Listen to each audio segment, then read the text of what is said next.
Folks, if you weren't aware that the FBI has a policy of victim assistance, I'm here to let you know that we, the citizens of the United States, we're all victims.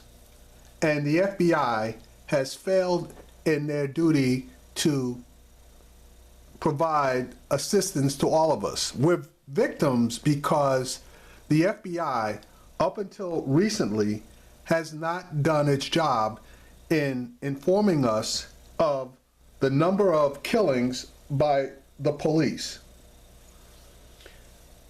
Until recently, the FBI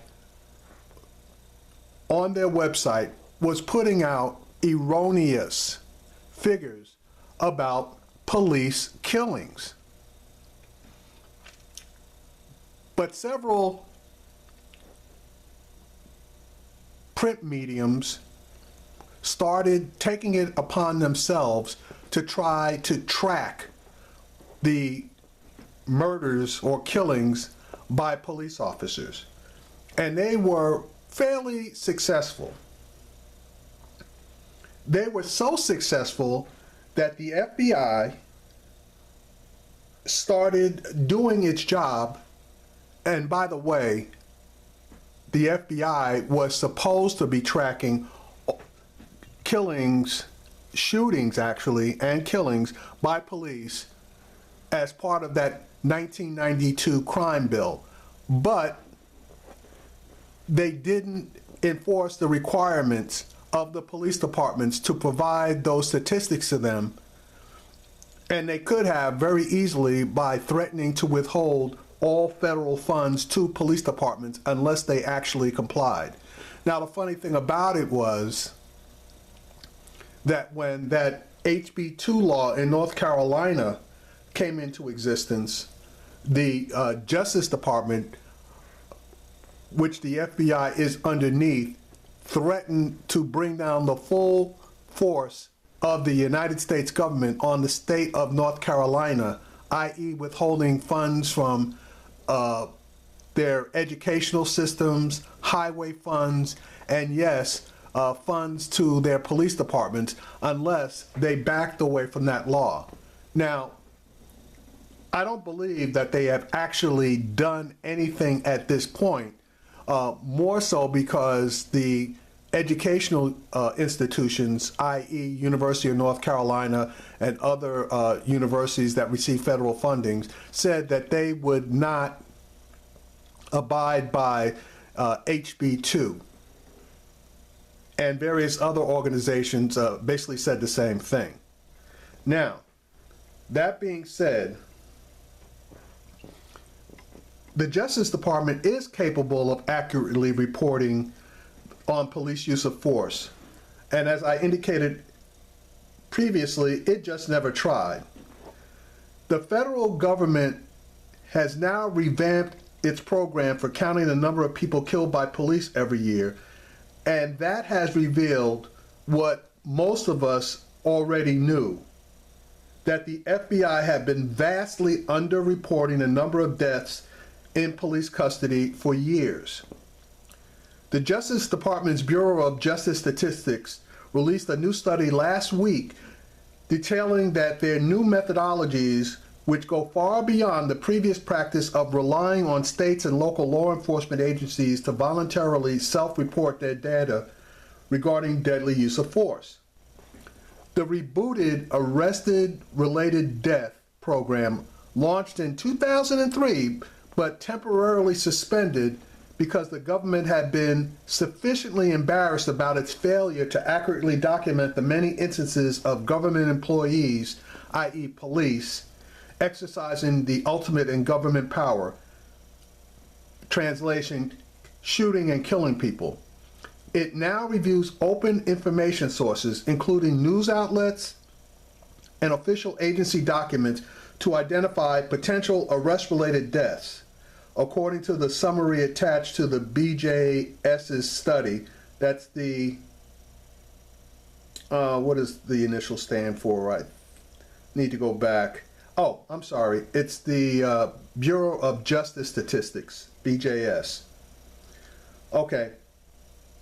Since it's now reviewing all open source information, the numbers have skyrocketed. The part of the program looks a lot like what news agencies like the Washington Post and the Guardian have been doing for the past few years to calculate the number of deaths in police custody. What differentiates the new program is the overdue implementation of the federal government's unique access to other government agencies. The study explains BJS surveys law enforcement agencies and medical examiner/coroners offices to confirm all arrest-related deaths occurring in their jurisdiction and collecting additional information about those deaths. The Guardian noted that the new iteration of the ARD program recorded 270 homicides by officers in 3 months last year. The FBI said earlier this year that it had counted just 442 in all of 2015. The ARD program also requires local agencies to report their deaths in custody, but the federal government never penalized any of them with the loss of grant money for lack of compliance, which is what I stated earlier. Now that the federal government does its own investigating, it has found that the number of people killed by police last year is more than twice what was previously reported. It has taken some time, but this actually is an appropriate use of government resources. Transparency of both the number of people killed by police as well as the circumstances that led to the use of deadly force is a necessary early step towards improving police-community relations and promoting conversations about criminal justice reform.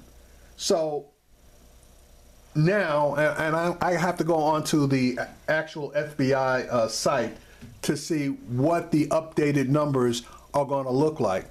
But again, it's been reported that at least, and I do mean at least because it's probably even more,